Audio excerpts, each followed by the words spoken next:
I'm David Dinkins, Mayor of New York City.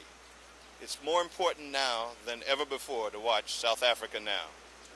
Global Vision presents the television news magazine of Southern Africa. It doesn't exist on television, and it doesn't exist. I would actually appeal to the world that information is there and can be found. Because it is important that people know what is happening.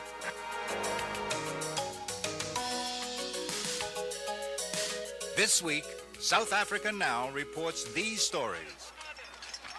What is behind the current wave of violence in South Africa? Is there a hidden hand? A force of killers out to kill the peace process? We have an analysis. It isn't so hidden. The threat and the warmongers come from within the belly of the beast, and that is the South African establishment. Mozambique, an exclusive new report from the front.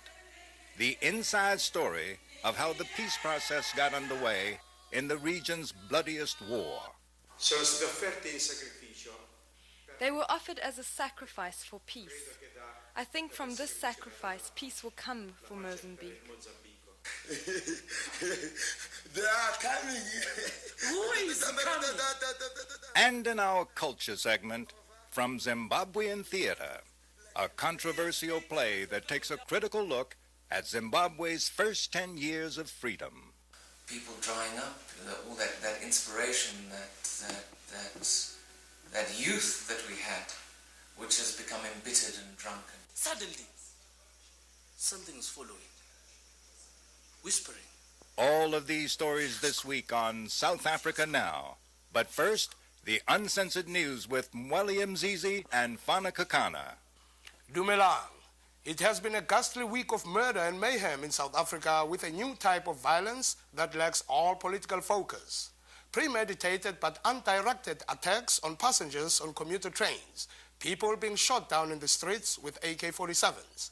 A cycle of violence and counter-violence which has led to the government proclaiming an iron fist policy with dusk to dawn curfews and machine guns on armored patrol vehicles. At the September 15th press conference, ANC leader Nelson Mandela said President de Klerk now believes there is a hidden hand out to destabilize the peace process. The government is convinced that this is no longer a clash between black and black. It is no longer a clash between Inkatha and the ANC, or between Zulu and Xhosa. There is some hidden hand here. Mandela likened this covert force propelling the violence in South Africa to the bandit forces of Renamo, which have terrorized Mozambique. We are dealing with highly professional killers and who are highly trained, who act with precision, and who know how to hit and escape. We are actually having in this country the beginning of the Renamo movement. People whose interest is to destroy the infrastructure of the country, to kill and maim,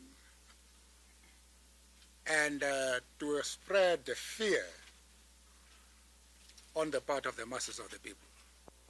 However, in announcing his so-called Iron Fist plan to stop the violence, de Klerk did not outline any effort to identify and apprehend this hidden force. Rather, he attacked unnamed black political leaders, who he claimed can't control their people. He restated the government's view that the violence was ethnically motivated. The government's strategy is to use heavily armed police and the army to crack down on the violence.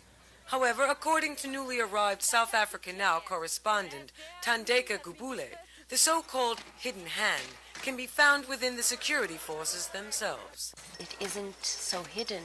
The threat and the warmongers come from within the belly of the beast, and that is the South African establishment. Firstly, the police have physically situated themselves in the wall. They have painted their faces black, worn balaclavas, that your woolen hats that you wear, that conceal your identity and only reveal your eyes. The other evidence is that of training.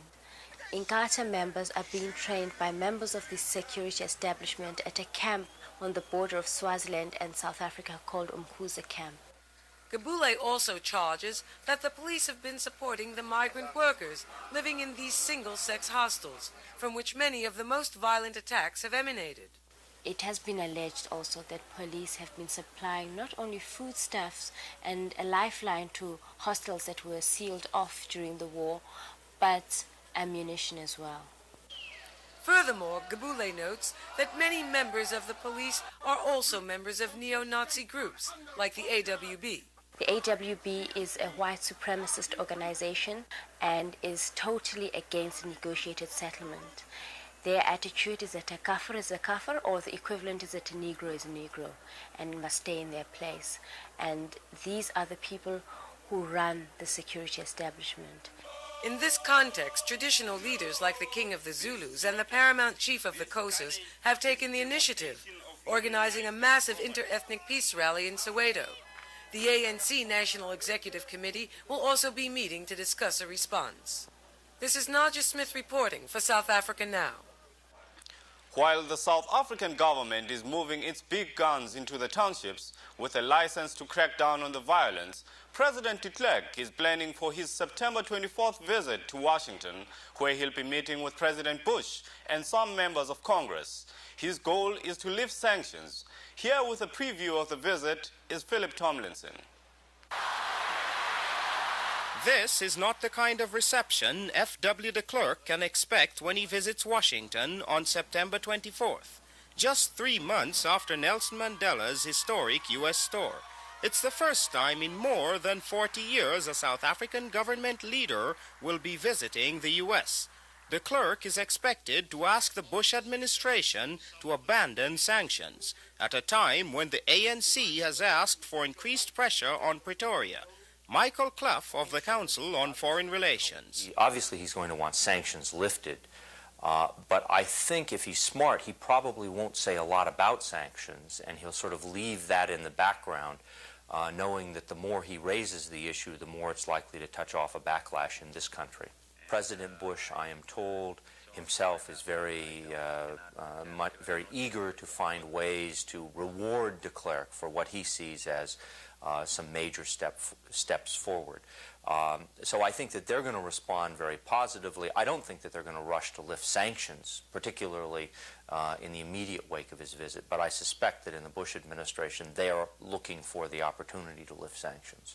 For some time now, there's been speculation the U.S. may ease sanctions, a move which a leading anti-apartheid group, the American Committee on Africa, believes South Africa may be anticipating, and is responding with deceptive public relations campaigns like Avenue magazine's recent 20-page supplement from South African Airways, highlighting spectacular wildlife and safari holidays.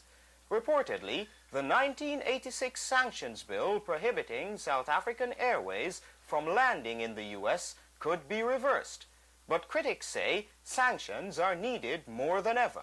This is the critical time, and if those sanctions are lifted right now, the pressure on de Klerk will be eased. I think it's tremendously important that we continue that pressure. Initially, de Klerk's visit was scheduled for June, but he later canceled his trip amidst protest from Mandela tour organizers. We have got to maximize and mobilize an expression that's going to let the President of the United States know that this is totally unacceptable to the American people. President de Klerk is planning an extensive schedule in Washington. On Monday, September 24th, he'll meet President Bush at the White House. Then it's on to a meeting with members of Congress. Later, de Klerk is scheduled to make several television appearances, including the Matinee Lehrer NewsHour and Nightline. On Tuesday, September 25th, he'll hold a press conference at the National Press Club before leaving for South Africa later that evening. Next week, South Africa Now will have special coverage of de Klerk's visit to Washington. For South Africa Now, this is Phillip Tomlinson. For the first time, The far-right neo-Nazis group has accused the South African police of torturing one of its members. The white supremacist Boerstaat Party says one of its members, who was detained on charges of stealing weapons, was physically abused. Another right-wing extremist was blamed on September 11th for planting a bomb at a screening at the Weekly Mail Film Festival. The bomber was protesting against the showing of the film How to Make Love to a Negro Without Getting Tired, a spoof on racial attitudes. No one was hurt in the explosion. The South African government announced it will allow some whites-only public schools to become integrated private schools if voted in by a majority of parents. But anti-apartheid organizers insist this plan only ensures continued segregation because the private school entrance fee will be approximately $1,000 a student, far more than most black families can afford. And more opposition comes from the right-wing Conservative Party, which plans on organizing protests. Meanwhile, public education in the country remains in crisis, with black public schools overcrowded and under-equipped, while white public schools are threatening to close due to lack of students. In our Covering the Coverage segment this week, 2 items. First, we've been telling you about South Africa Now's difficulties in getting visas to South Africa. Executive producer Dennis Schechter and Global Vision President Rory O'Conner have been turned down in the past. On September 4th, they received another rejection. This letter, once again, offers no explanation. And finally, a poll from the Roper organization reports that twice as many Americans, 44%, want sanctions to stay in place against South Africa as opposed to the 19% who want them removed. That's among people who say they do not follow news from South Africa closely. Among those who do, 6 in 10 want sanctions to stay in place. You're watching South Africa Now, the television news magazine that goes behind the headlines. I'm Joseph Disho with another expanded Frontline Focus report. This one just in from the battleground in Mozambique, where Renamo rebels who have been widely condemned for the types of terror tactics now surfacing in South Africa are talking with the Frelimo government. How did these negotiations get underway?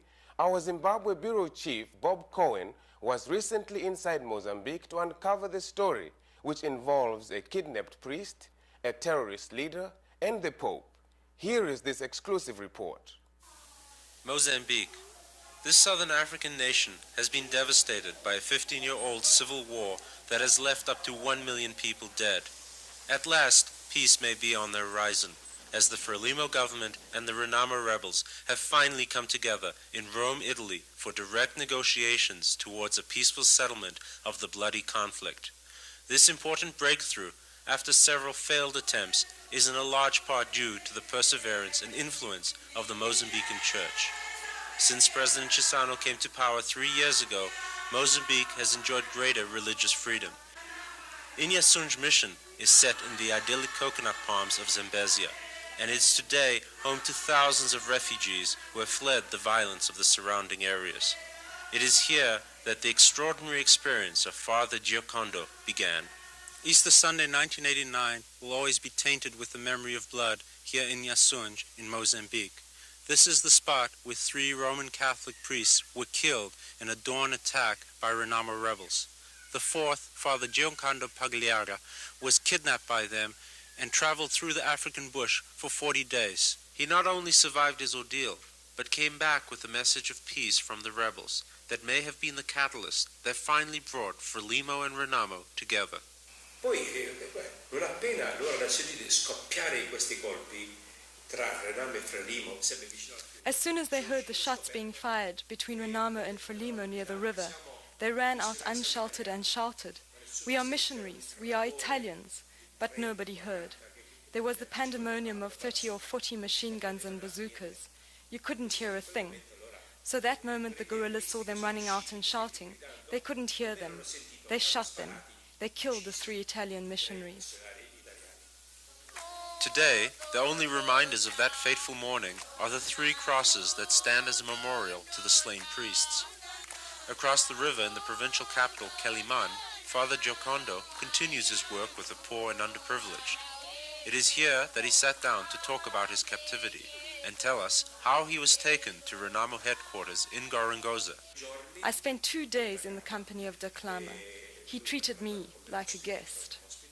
This direct contact with Renamo and its leader gave Father Giocondo insight into how the rebels have been able to gain the support of some of the population.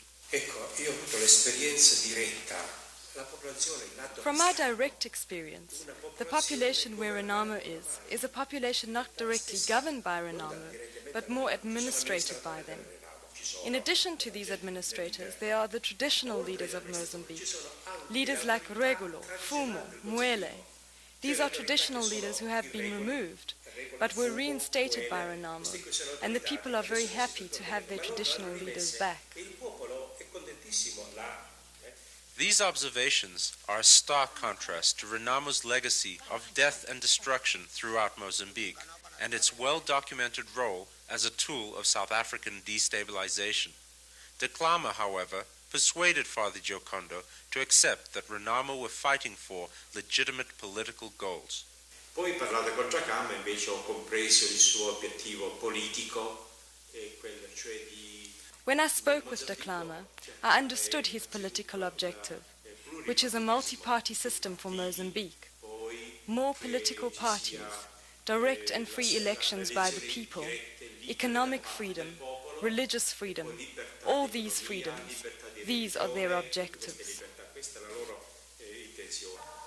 Dklama also asked Father Giocondo to carry a personal message of peace to the Pope, who had visited Mozambique in 1988. Upon his release, after 40 days of captivity, Father Giocondo flew to Rome, Italy, where, on behalf of Renamo, he met the Pope as well as the Italian Prime Minister, asking for their help in bringing peace to Mozambique. Today, more than a year after Father Giocondo's mission of peace and intense behind-the-scenes maneuvering by the Frelimo government, the Mozambican Church, the Italian government, African leaders, and others, including the United States, negotiations have finally begun in Rome, Italy. Frelimo and Renamo have come face to face in an effort to end the war in Mozambique. The important thing is to stay close. The important thing is to talk to each other. If Renamo and Frelimo talk to each other, they will know each other, so that after this dialogue, peace will come. But if they stay apart, if they don't know each other, I'm afraid peace will never come. President Cason has already brought several dramatic reforms to Mozambique, including the abandonment of Marxism as official ideology and the adoption of a free market economy. In July, he announced that Mozambique would embrace a multi-party political system, holding the first multi-party elections in 1991. This opens the door for Renamo to participate as a legitimate political party. But for many, Renamo's record of brutality against the people will be hard to reconcile, as explains Mozambican journalist Antonio Gumend. People want peace, but that doesn't mean that they are going to, let us say, to forgive what Renamo has done. So if Renamo comes to the political sphere, I think it has to find a way of hiding its past. That's the only way that it can have, let us say, popularity among the masses. For the moment, though, the most urgent concern is how to bring about an end to the violence that has already cost so many lives. Father Giocondo has been able to forgive Renamo for the massacre of his brethren at Inyasunj Mission and believes that they died that Easter Sunday for a significant reason.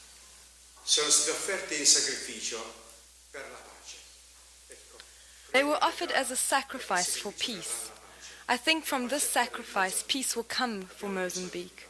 We need peace. Peace is lacking in this world. We all want peace. From Zambezia, Mozambique, this is Bob Cohen for South Africa Now. You're watching South Africa Now. Coming up next, our culture segment, featuring the best music, film, drama, and artistic expression from Southern Africa. Our cultural segment this week comes from the frontline states as well. From Zimbabwe, where a controversial play, which has just won a first prize at the Edinburgh Theatre Festival, takes a hard look at that country's first decade of independence. It's called The rise and shine of Comrade Fiasco. Zimbabwe's long and bloody liberation war finally won the country's independence in 1980. Some of the heaviest fighting was seen in the hills along the border with Mozambique. It was here that the strange tale of Comrade Disaster emerged. This lost freedom fighter was found hiding in a cave 7 years after independence, believing the war was still on. Today, this true story has inspired a controversial new play. The Rise and Shine of Comrade Fiasco takes a critical look back at Zimbabwe's first 10 years of freedom. Just when you think all that time gone is like a museum, and you go forward with confident strides, suddenly, something is following. Whispering, fiasco, fiasco, fiasco, fiasco. And the past is no longer another country. Out of nowhere, fiasco appeared. We're looking at issues that are intimate and personal to specific people who lived through the war, who felt very deeply and personally about liberation and about a process of independence, and for whom perhaps 8, 9, 10 years later, those visions and ideals have not really come to fruition. In fact, Director-playwright Andrew Mweli, together with the other members of the Meridian Theatre Group, have set the action in a prison cell in modern-day Zimbabwe, where an ex-freedom fighter, Chidina, and 2 other petty offenders find themselves confronted with the just-discovered Comrade Fiasco. Just your name, proudly, clearly, tell us who you are. I'm not a name. I'm not a name. Why? Why? Why? Why do you ask me? What did I do? What is your wrong?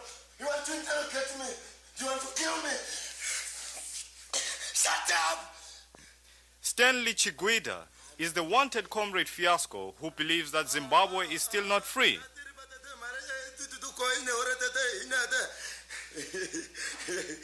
They are coming. Who is coming?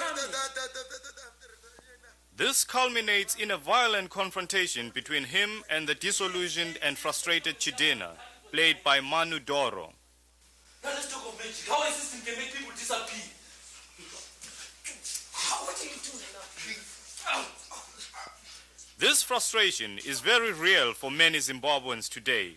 Simon Shambo, who plays Jungle, feels that theatre is one of the constructive ways of expressing it. There must be somebody to rescue people like Chidina and all that. Because it's only when he meets Fiasco and then he bursts out, and we have got people like that. And imagine should these people come up only by bursting and not by being given a sort of a forum to bring them out nicely. Andrew Mweli believes that the play's message does not only apply to Zimbabwe. we have everything to offer to countries around us, Mozambique, Namibia, which just recently gained its independence, because of what we can say about a young country that really is getting very old very quickly. I mean, we get getting people drying up, all that inspiration, that youth that we had, which has become embittered and drunk.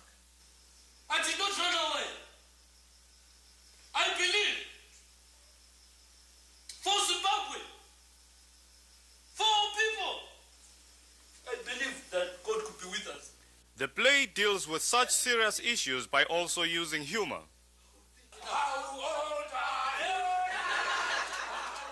There is humor, there's life,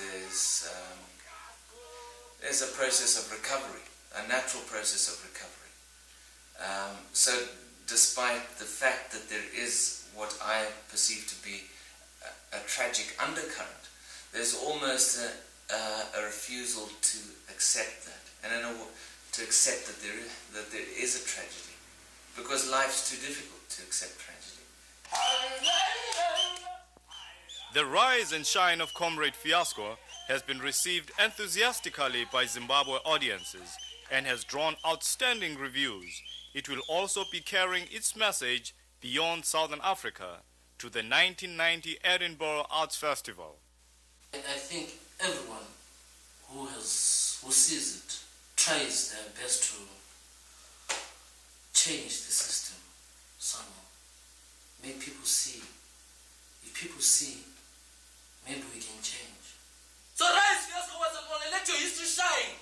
That day, the day you do that, history takes.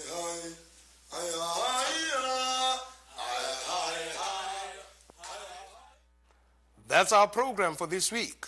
If you're interested in any of the issues we cover, send a self-addressed stamped envelope to South Africa Now, P.O. Box 1907, Canal Street Station, New York, New York 10013. South Africa Now is produced by Global Vision on a non-profit basis in association with the Africa Fund, a tax-exempt organization providing assistance and relief to victims of apartheid. Next week, we'll bring you special reports on President F.W. de Klerk's U.S. visit. We leave you now with highlights of the Biko Lives Festival that took place Saturday, September 15th in New York's South Bronx. For all of us at South Africa Now, I'm Fana Kekana. Please join us again. Transcripts of this program are available for $4. South Africa Now is also available now on video cassette for just $29.95. To order transcripts or cassettes, or for more information, write to South Africa Now, care of Journal Graphics Incorporated, 267 Broadway, New York, New York, 10007. To order by credit card, call 212-227-READ. This is Thandeka Gqubule. As this program went to press, we learned that Winnie Mandela has been charged with assault and kidnapping. We'll have further details next week. If you go against Jah, you walk with Satan. Satan has his mark upon all American. But once you realize the black man is African, you fight against Satan for the African love. For the black American, West Indian, black Englishman, we all African. With Spain, right, African and Puerto Rican. Puerto Rican, but so African. It's basically we always once called Kush. If you want to see Satan, look at George Bush. Well, I'm here today because, well, first of all, this is my hometown. Well, actually, should I say my second home. Due to the slave trade, my real home is Africa, but this now is my prison. So I get the prisoners riled up with a little bit of music and excitement. Hopefully they'll break out of the prison and start to see Africa in their minds.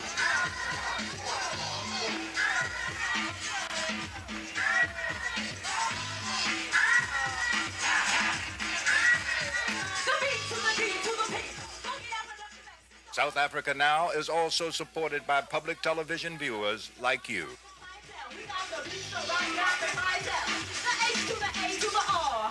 No, I'm not finished, that we don't have far to go. Let's try the M to the O, now you know. Let's try the M to the Y. I'm towards the real and the feel. Everything I do motivates your zeal. That's just a quest.